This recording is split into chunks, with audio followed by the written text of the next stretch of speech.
Do you ever look at your bank account and get annoyed at having a lack of finances or just frustrated with the amount of money that you have? That's why today we're going to be talking about why saving money feels impossible and how to fix it. So, my name is TayOutThaWay, and the first thing I want to talk about in today's video is lifestyle. Now, lifestyle is one of the biggest things, in my opinion, that ruins people's finances. And that's generally for a few reasons. So, reason number one is living beyond your means.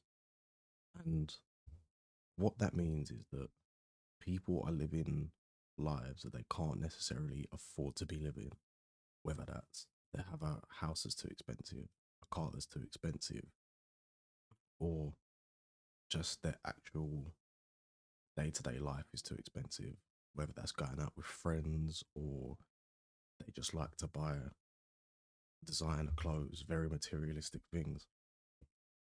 Now, I'm going to come back to this in a later point because it does tie in with something else. But the next thing is that people don't know how to say no enough. And what I mean by that is every time their friends invite them out, whether it's, oh, we're getting food, we're going bowling, we're going cinema, we're going on holiday, people always say yes. And a lot of people don't know how to say no at the cost of their own finances. Now, this is a big problem because you don't want to let your friends down. You don't want to seem like the guy that isn't fun and doesn't want to be out with the boys. But realistically, if you just learn how to say no more, your money would exponentially increase because think about it, every time you're going out, you're probably spending 20 to £50 every time you go out. Now, if you're doing that 4 or 5 times a month, that's 200 to £250 a month that you're losing. And the final thing to do with the lifestyle is something called lifestyle inflation.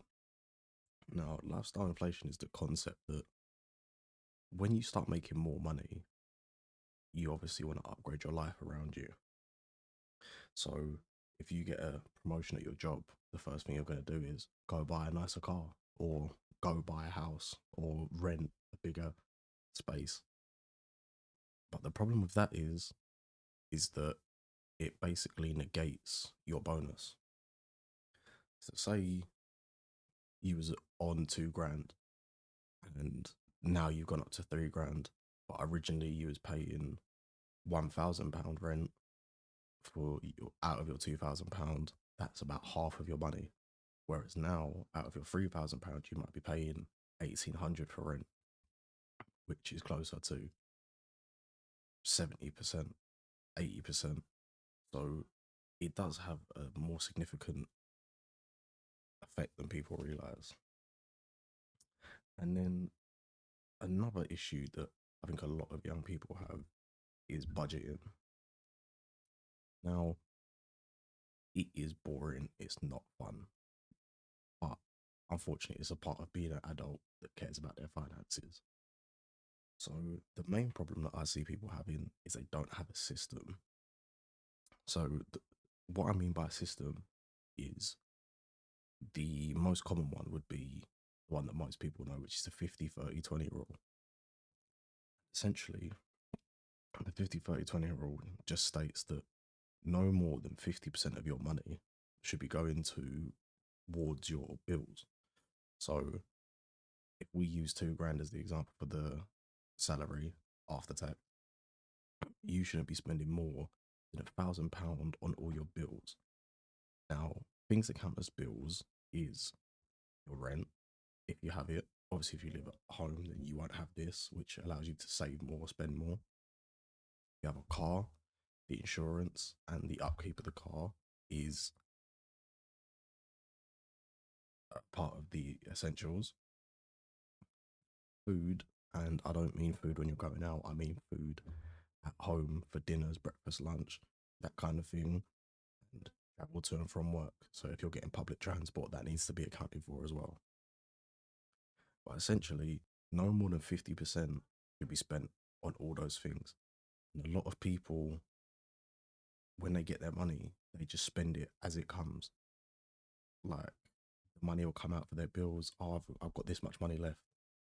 But they're not thinking about what it's actually doing. They're not thinking about, am I going to save this amount? Am I spending this amount? Or how to allocate it. And moreover, on that point, a lot of people don't know their essentials. So every month, you roughly spend about the same amount of money on your essentials. So things like bills, travel, and food. Now, let's say, for example, you're living with your parents and you haven't got to pay much rent. And out of the £2,000, we can say that on average, you spend about £400 for all your essentials. Basically, whenever you get paid, you shouldn't be looking at that £2,000 as £2,000. You should be looking at it as 1,600 because it's 2,000 minus 400 for your essentials. And a lot of people will spend before they think about their essentials, and then they struggle to pay their bills. And finally, on the budgeting, you just need to have less money for fun, if I'm being completely honest. Now, if you do use a system, reduce your fun as much as possible to save as much as possible. So for me, I only have 10% of whatever I earn for fun at the moment. And yeah, it's not glamorous, but saving is very important to me right now. So I have to make that sacrifice. So I have a very high amount of savings at around 70% of my budget. And that's just what you're going to have to do. If you're more focused on having fun right now, then have a bigger fun pot, but then that means that you're not going to have savings. Or if you're more worried about investing right now, then have a bigger investing pot. But essentially, wherever you're prioritizing with your money is where most of your money should be going. And anything else should be basically as low as possible. And then my final thing is society. So obviously we live in a capitalist society if you're in the Western world. And you're constantly marketed to buy this new thing, to upgrade your phone, to upgrade your console, to upgrade to a nicer car. And that's a very big problem because people don't know anything else. And this creates a big problem of instant gratification. And what that is essentially is the moment that you have the money to do it, you'll go and buy it. Just because you earn 20 grand a year means that you can buy a £15,000 car. No, that doesn't make sense. You need to be able to have delayed gratification. So yeah, cool, you might have just got a pay rise and you can afford the car, like to buy it. You have the means to buy it. However, you don't have the means to maintain it or give it the proper fuel that it needs. So you basically just want to prolong it a little bit. A rule that I like to go by recently in my life is if you can't buy it twice, don't buy it once. So obviously, if you wanted a car that was £50,000, you shouldn't buy that car unless you have 100k already saved or you're earning 100k a year to offset all of the possible like faults of the vehicle or the actual maintenance slash upkeep. And another thing that young people get caught up in is peer pressure or the need to flex. So you might have a friend, and let's call your friend Callum. Callum has been working just as much as you have, and he's just gone and bought himself a brand new Mercedes Benz GLE 2026 plate, high spec.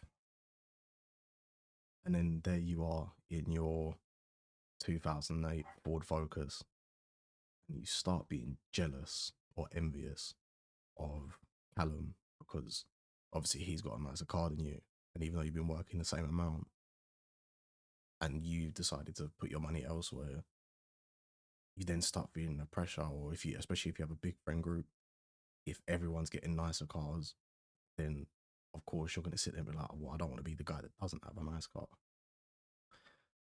But if you just learn, once again, like we mentioned before, delayed gratification, if you just continue to ride around in the beater for a few more years, eventually you can afford a nice new car. You probably even get a newer one than they have because you waited rather than getting it fresh off the shelf when it was at its most expensive. And the final thing that I think is the biggest issue for people learning how to save money is actually the lack of financial education in the school system.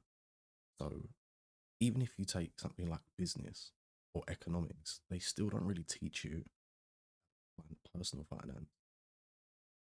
And I think that's a big problem because I genuinely think they don't teach you in school, because if people knew about it sooner, then we would all be in a better situation. And the government doesn't want that. The government wants to keep you poor. The government wants you to stay. But the moment you start learning about personal finance, things change. Things become easier for you, or you realize that you can't just spend willy nilly and that you have to put your attention on your finances. So, to summarize everything we've spoken about today, we need to make sure that our lifestyle, we're not living outside of our means, because that will quickly catch up to you without you realizing it. And point number two is make sure that you learn to budget and have a budgeting system that works for you. Not every method will work for you. You might prefer one method to your way your friend does it. And rule number three is to not feel like you have to conform to pressures from the outside world or friends or society, because that will really impact not just your finances but your mentality and view of making money. So if you've learned anything, leave a like on this video and drop a comment below and tell me what you're working towards saving towards right now, or what you're aiming towards in the future.